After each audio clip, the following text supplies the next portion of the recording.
Good morning. Today I will show you how to create and manage warehouse locations using our TLP platform.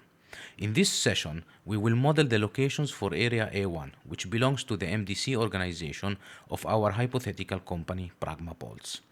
On the screen, you can see a top view of the area layout, which is structured in 8 aisles of 20 bays each. From the front view, we can observe that we have 7 shelves labeled A, B, C up to G. Shelves A and B are designated as pick face locations that are replenished with stock from reserve locations located on shelves C through G. At a high level, we will complete the following steps. Log into the MDC organization, create area A1, create the warehouse locations, finalize the location configuration, print location labels, and finally release the locations for use. So let's create MDC Area 1 locations. First thing is I will switch organization and go to MDC. You can see that there are no locations in this organization yet. First step, we will create our area, so A1. And then I will go to the add locations functionality. I will select the desired area. I will select A1, the one that I just created. In the zones, I will select the only zone that we will have. It's A1, Z1. In the aisles, I will specify all 8 aisles that we have in this zone, which is 8 in total. Now, for the columns, I will do the same, but this time, instead of typing them all manually, I will use this nice shortcut, and the system will create all of them for me. And finally, I will do the same for the shelves since we have 7 shelves. Another important aspect is the name and title template. The name template is the actual name of the location, and it is what will be used in the QR code of the label, while the title will be the human readable part. So users know that they are in the area A1Z1, so no need to repeat it in the label. So by default, we can just provide the aisle, column, and shelf. Of course, all these templates, we have some standard ones, let's say, but if needed, you can provide your own custom pattern. Let's go ahead and preview our locations. And as expected, the system will generate 1,120 locations for this area. And let's create them. Okay, so our locations are created. Now, since there are multiple attributes for locations, in this specific phase, it is better that we change the view of our grid and we choose the coordinates view. In this view, because we have the information of the coordinates. Now, what I want to do is let's change the types of the shelves A and B, we will change them to type pick face. Let's increase here the number of displayed rows. Okay, so we select all these locations. In total, there are 320. So I am selecting all locations that are in the shelf A or B. And I will use the mass update functionalities to specify, let's put a description like MDC A1 pick face. And for the type, I will say it's a pick face location and apply the change. Now, the rest of the shelves in this area will be configured as reserve locations. So what I will do is I will go back to my filter, to the coordinates. This time I will just say not equals A and B and apply the filter again. And you can see that we have 800 locations.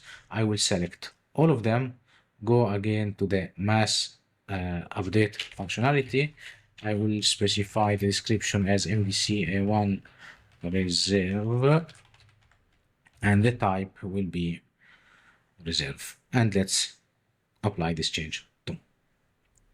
With this, all our locations were created and configured. The next step is to print the labels. Now, we could print labels by by maybe I could filter by the aisle. So for example, A1Z101, we can see that we have 130 locations, and then we print the second aisle and so on. If you want, you can print all the area labels, all 1000 labels. So it's a decision of how you want to organize the labeling of the shelves. In our case, because we don't want to consume too much labels, we will just select the first column, and I will select all 7 locations, and I will go to the print labels. Now, in the print label functionality, we have multiple layouts we can pick from. For example, 2-dimensional arrow down, 2-dimensional arrow up. I will choose QR code arrow down, and I will print them on label 0. This prints the labels for us. And just to have another example, let me also print maybe the 2-dimensional arrow up. Okay, now let's assume that all the labels were printed and applied to our shelves. Now the next step will be that I select all those locations in this area. Of course, at the moment we have only one area, so it's easy but to identify them, but potentially it would be better to provide the name of the area and the zone. And then I will go to the change status. I will change them to available and add a comment, for example, something like printed labels and applied them and shelves. I think it's with a V, and apply. Now our locations are ready to be used. Now, one last thing that I wanted to show you before the end of this video is let's click on one of these locations to access its details panel. And in this details panel, you can see the different details of the location, the counters, other configuration related to the reordering, and so on. But what is interesting in this phase is the logs. So basically, the system keeps track of all changes since the time the location was created. So if I take a look at the logs, we can see that the location was created by the user admin and was created along with other 1120 locations. After that, we can see that the attributes of the location was modified from the description from no value to MDC A1 pick face, and the type from none to pick face. Then we can see also when the labels were printed and which layouts were used.